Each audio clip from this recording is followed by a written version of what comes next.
Yes, you're watching the South Australian Sports Show. Of course, the Commonwealth Games are well and truly over, but we thought we'd do a little investigation. We'd bring in our own superstar from the Commonwealth Games. Sally Hunter joins us. Sal, thanks for coming in. Hi, thanks for having me.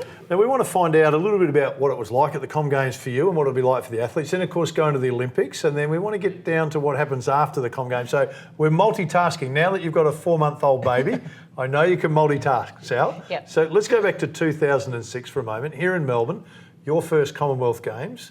The experience in the village for you, do you think that helped you in some way for the Olympic Games experience in the village?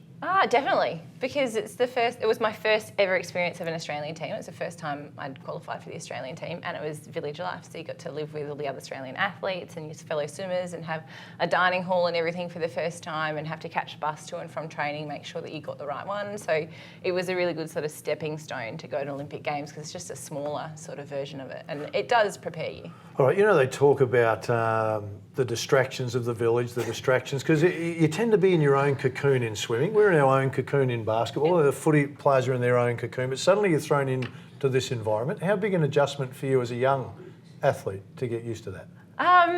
Yeah, it was pretty big because I think the first day that you get into a village, you just want to do everything.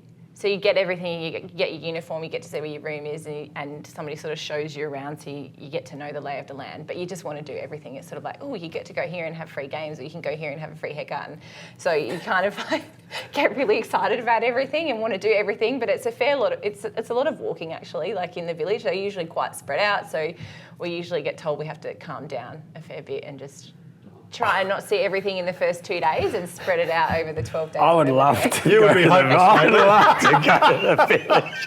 I would love to go. Do they have boy doors and girl doors? Is it boy? You would be legless before the first event, mate. I would. I'd be spent. I would be. I'd love to go.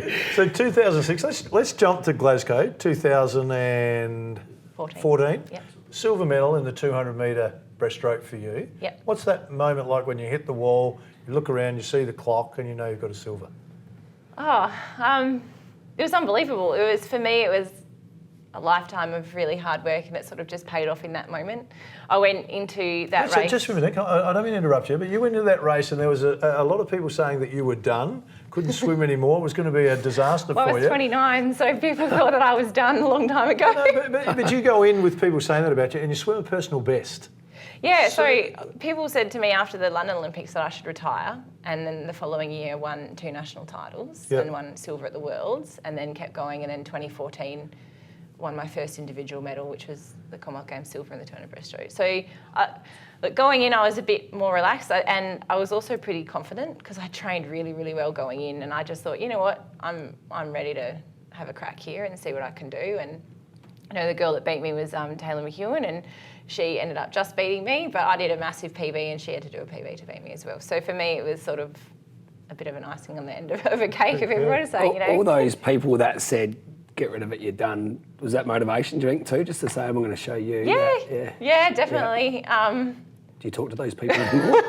They all got an email and the video replay.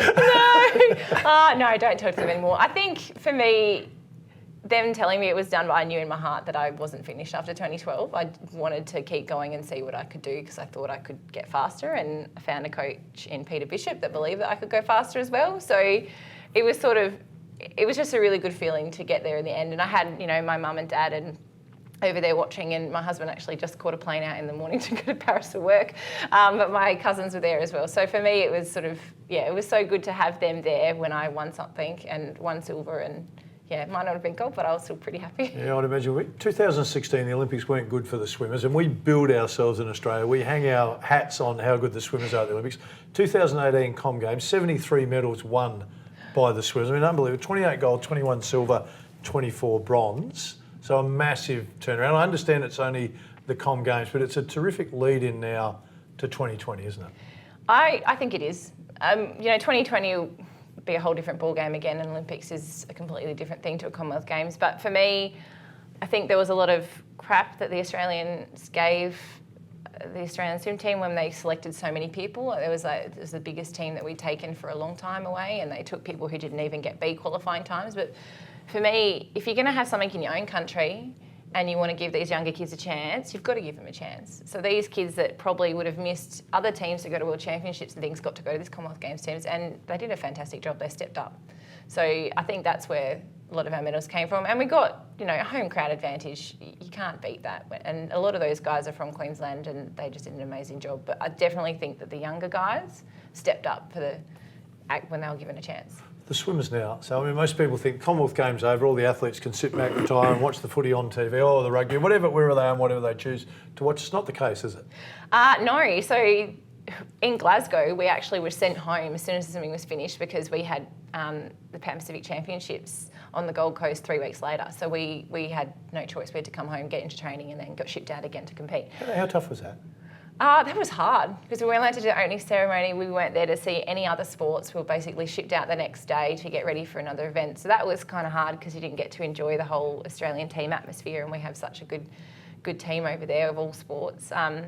But it was a home Pan Pacific Games, and if you made it, you wanted to go and show that you could step up again, and that's what we wanted to do. So that's what we did.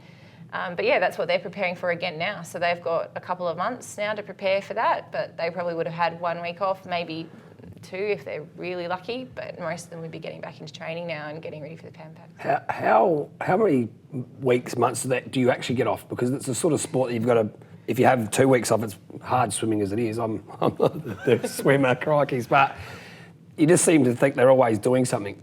Do you have time off? Like football you do and basketball you do, but... Yeah, so most people, it's a hard one.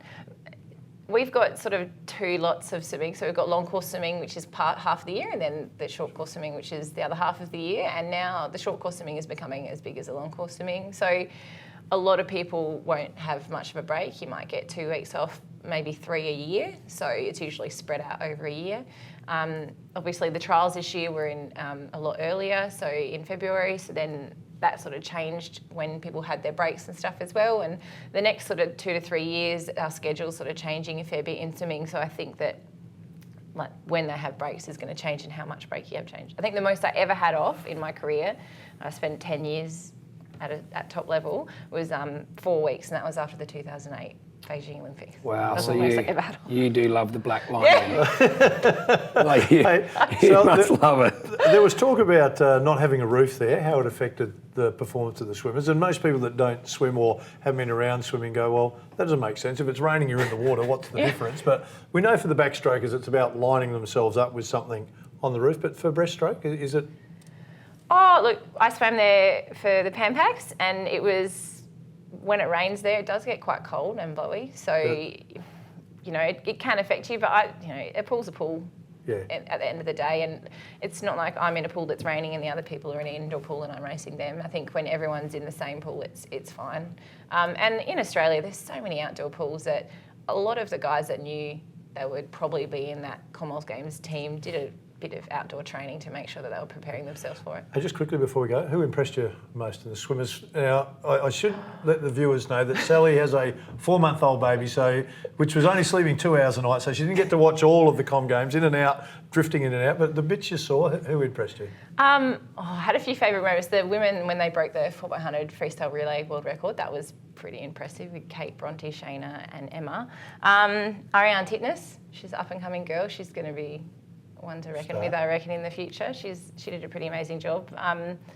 Kyle, as always, and we all love Kyle. Yeah, there's something about him that everybody just. Is it because he came from nowhere and suddenly he was an Olympic medalist, and then he's supposed to win the 100, but he wins the 200, and it kind of looks like when he does something, it's like, it's no big deal to him at all. I mean, you train with him, you know him. Yeah, no, he's just such a good kid. I think he's just really laid back and down to earth, and I think that's why when he swims, he does so well. He's just sort of, and he loves to race too, so I think that's what really gets him over the line. Oh, his dad's a weirdo, so.